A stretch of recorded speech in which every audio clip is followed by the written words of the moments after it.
Reconstruire avant le début de l'hiver, l'urgence pour les habitants de Tinisk. Le village de 500 habitants fait partie des nombreuses localités presque entièrement détruites par le séisme meurtrier du 8 septembre 2023. Il y a encore des gens qui vivent dans des tentes et qui souffrent de la chaleur et ils risquent certainement d'affronter le froid ici, dans les tentes. Il y a aussi le problème du soutien aux personnes qui ont complètement perdu leur maison et qui ont reçu une compensation de 80 000 dirhams.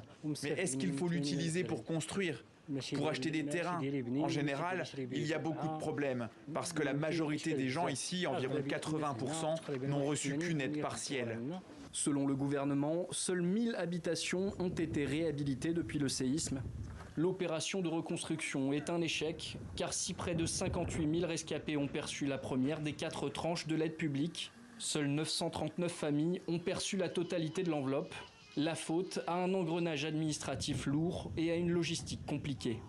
La région dans laquelle nous nous trouvons actuellement souffre d'une pénurie de matières premières qui sont principalement importées de Marrakech ou de Tahanout. La distance importante entre ces villes et notre région rend le transport particulièrement difficile. Certains villageois souhaitent construire leur maison en hauteur sur les flancs des montagnes. Or, l'acheminement des matériaux de construction vers ces zones prend du temps. Le gouvernement incite la population à accélérer les démarches pour pouvoir débloquer la totalité des aides financières. C'est ainsi qu'après des mois passés dans un abri de fortune, Brahim Haït Ouara vient de retrouver un toit. Le premier versement de 2000 dirhams m'a permis de commencer à construire. Des versements mensuels de 2500 dirhams ont complété le budget. Aujourd'hui, je suis chez moi, non plus dans un abri de fortune, mais dans une vraie maison.